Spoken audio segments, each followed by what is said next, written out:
Today we're talking about the importance of teaching your clients how to get up off the ground after they have fallen. This is actually a life-saving skill. It's something you really need to test and then train. We are about a month out from our Defying Gravity, which is our fall prevention and fall preparation course.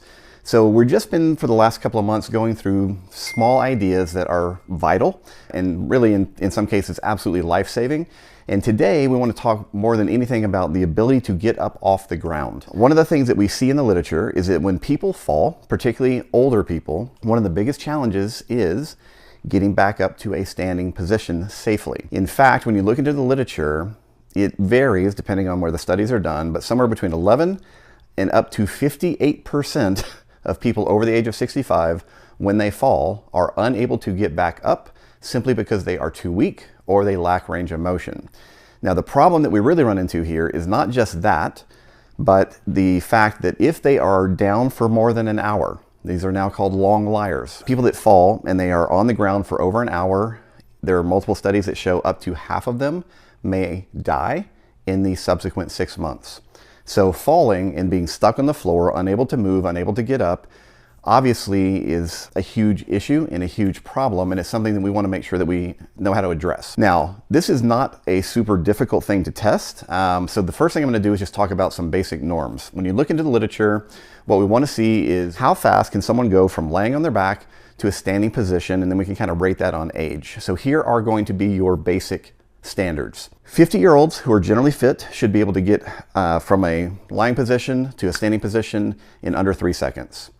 60-year-olds, 4 seconds, 70-year-olds, 5 seconds, 80-year-olds, 7 seconds. All right, so 6 seconds. So we basically just go up 1 second as we add a decade. Now, there are a lot of different ways to get up off the ground. So one of the things that you want to do if you're going to test people is just say, hey, I just want to get you on the ground, however you're comfortable. They're going to be laying on their back, and you're going to have them be here. You're then going to set a timer and say go, and you want to see how quickly they can come up to a standing position. Again, if they're under 50, they should be able to do that in under 3 seconds. Now, one of the other things that we like to think about in this is once we understand the pattern that they're using, we then want to ask them to reverse it. Because one of the nice things is that a lot of the literature shows that if we're trying to get people up off the ground, the easiest way, particularly for older people to learn this, is to use a backward chaining method of education, which means we're actually not going to start them on the ground to learn, we're going to start them standing.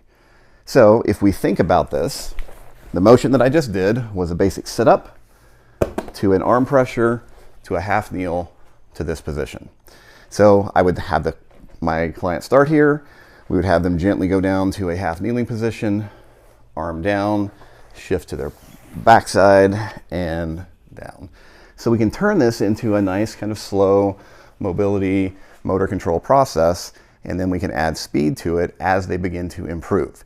One of the things I want to also encourage you is to use both right arm and left arm for the support phases of getting people up and down off the ground, because we want to make sure that if in the fall they injure their right arm, if that's the only thing they've ever practiced using for a brace, they need to be able to shift to the opposite side. So there's a lot of just basic, simple things that you need to take into consideration here, but just remember, we need to test this, because if you have people, you get them down on the ground, and they're gonna take 6, 10, 12 seconds to get up, we're gonna see potentially huge issues for them if they suffer a true fall with maybe a small injury. We don't want to have them stuck on the ground. A lot of the ambulance calls that you'll see in the United States at least are what are called lift assists.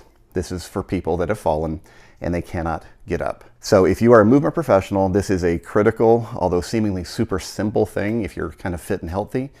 But if you actually start testing people, what you're going to find are a lot of different challenges. Now, as a brain-based practitioner, the other thing we have to take into consideration here is what are their other deficits? If your clients have vestibular issues, a history of vertigo, we may have to look into techniques that do not require them to go through big head shifts or head turns as they get up from the ground.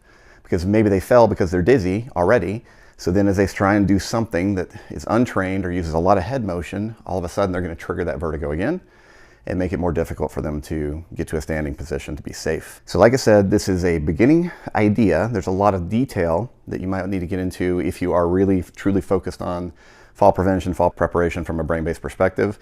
But I wanted to make sure you at least had some basic tests that you can start running with your clients. All right. If you are new to Z-Health, we are a brain-based education company. My name is Dr. Cobb. I've been doing this for about 25 years. We have 10,000 plus students all over the world, hundreds of thousands of people on social media. None of that really matters. What matters is, does this information resonate with you? If it does, check out the blogs. We have over 500 of them here on YouTube. Check out our free resources. I'm going to put in the description a link to a free course that we're now offering. It's 6 hours of online education plus a free ebook just to introduce you to how do the eyes, how do the inner ear, how does all this stuff interact? How do we begin training it intentionally to improve people? So if you are a movement professional, you're interested in brain-based training, make sure to check out all these free resources because we want to make sure that, that it resonates with you before we start trying to get you to buy anything. All right, so I hope you have a great week. Make sure that you get some practice in and make sure to test all of your clients.